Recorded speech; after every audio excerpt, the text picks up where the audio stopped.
कहल बा खीसा में इहेनु कहल जाला किस्मत के खेल। केहू रहे अकेला अके करो भी लागे मेला। घीव के आस में जब तीसी तेल मिली तो जियरा में सोचे कि कतना दिसेला। पहले के वो गाना अद बदरू से ली धनिया जहिया आवे तवा। अद बदरू से ली धनिया जहिया आवे तवा। आज सही एतवार का रे एतवार है बड़े एतवार। हेलो हेलो हेलो अरे गुडुआ आज सही एतवार है। एतवार है वाह जी सर आज अरे एतवार है। क्वेश्चन लड़ गइल बा। यस सर हाँ सर ए बड़ा क्वेश्चन लड़ गइल बा। और कुछ बोल देंगे तो फिर प्रॉब्लम हो जाएगा। जय तू चुप रहो भैया। हद बदरू से ली धनिया जहिया आवे तवा। हमार छुट्टी लिहल माटी में मिला बस हो। तकिया से घेर दे बयाना हमार फेर दे। क्या है ना देखो लाठी का मार आदमी भूल जाता है, बातों का मार भूल नहीं पाता है। तो क्या है ना डायरेक्ट मार दोगे गोली तो ठीक बा लागल ठीक हो जाएगी, लेकिन जो धमकी मिलता है बाप रे बाप बहुत डरता हूँ मैं धमकियों से। मालिक हाँ बेटा आपको भी धमकी मिलती है? हाँ आपको भी धमकी मिलती है? प्यार से प्यार से ठीक है। तो मतलब आपको याद है जी जहाँ से पावर शुरू होला जो धमकी मिलेला जी नहीं तब समझी नहीं पाए। पावर यहीं से शुरू होता है यहीं यहीं से पे खत्म हाँ, हाँ। इधर देखो पावर यहाँ से शुरू होता है यहाँ पे खत्म हो जाता है। बीच में पावर और कौन लेके जाएगा? सही बात अब के दुख में सही ये बात। आँखी में काजर करे बाल बिखराई के। है ना एक जोड़ी के बीच में एक जो आपने बोला ना मुझे नहीं पता है पावर होता क्या है। जो आपने बोला पावर यहाँ से शुरू होता है ठीक है, थोड़ा सा चिटपट वहाँ हो जाता है। लगता बड़ी गर्मी तो कूल करा हो।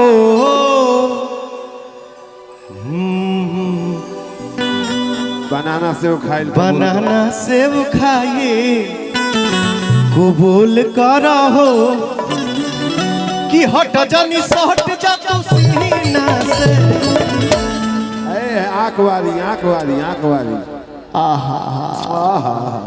इतना चोट इतना जोर से मारोगे यार, बहुत लोगों का पैसा लगा हुआ है, फंस जाएगा। हटो हटो सब जल्दी हटो। इस शरीर का भी बहुत काम है। अब भर जाता ढोढ़ी मोर पसीना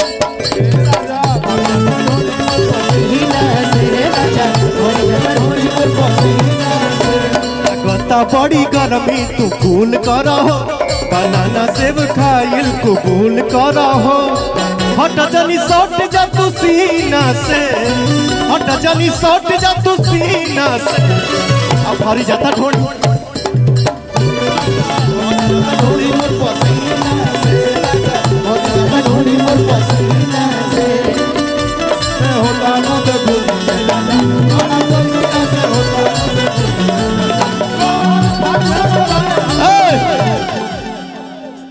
चढ़ल फागुन के रंग सिहरेला सब चढ़ल फागुन के रंग सिहरेला सब हमर फेल भइल जाता सारा बुद्धि ये राजा। हमार फेल भइल जाता सारा बुद्धि ये राजा। अब बड़ा चोलिया में होता है गुदगुदी, बड़ा चोलिया में होता है गुदगुदी राजा। बड़ा चोलिया में होता है गुदगुदी राजा।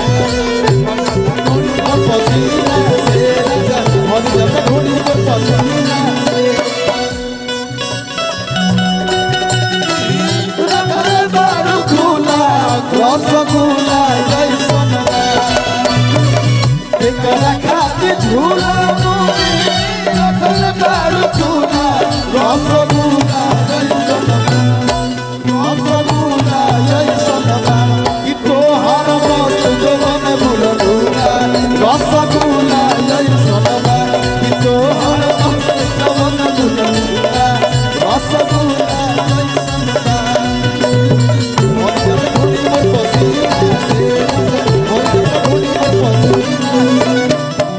आज मौसम तो बनल बेसारा, आज मौसम तो बनल बेसारा, ए रानी एही में मूड भइल, ए रानी एही में मूड भइल गरम, ए रानी एही में मूड भइल गरम, आज मौसम तो बनल बेसारा, रानी एही में मूड भइल गरम, ए रानी एही में मूड भइल गरम, ए रानी एही में मूड भइल गरम। इंसान को जीवन में कभी भी खुशी मिलती है ना तो उसको रोकना नहीं चाहिए। मेरे भाई मुझे लगता है कि अपने आप को बहुत चाप के रखे हो, एक बार हिला के दिखा दो जा। इस शाहगंज की धरती पे पवन सिंह पहली बार आया है, मैं चाह रहा हूं कि मेरे भाई एक बार हिला के दिखा दो जा।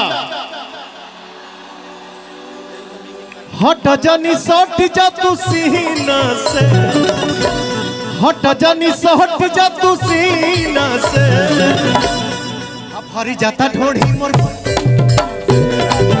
जाता ढोढ़ी मोर पसीना, जाता ढोढ़ी मोर पसीना, जाता ढोढ़ी मोर,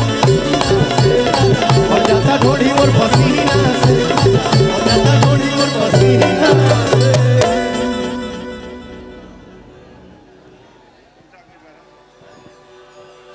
कहाँ जेबू फट फट के धरती कहाँ जी मेरे आसमान में हैं? हे धरती फाटक आसमान में उड़ गई। हाँ वो जो हम ट्रस्ट खोलने वाले हैं उस ट्रस्ट के ये प्रभारी रहेंगे, सह प्रभारी। वाह वाह बेटा। सुमन भैया किचन में रही है वो ट्रस्ट।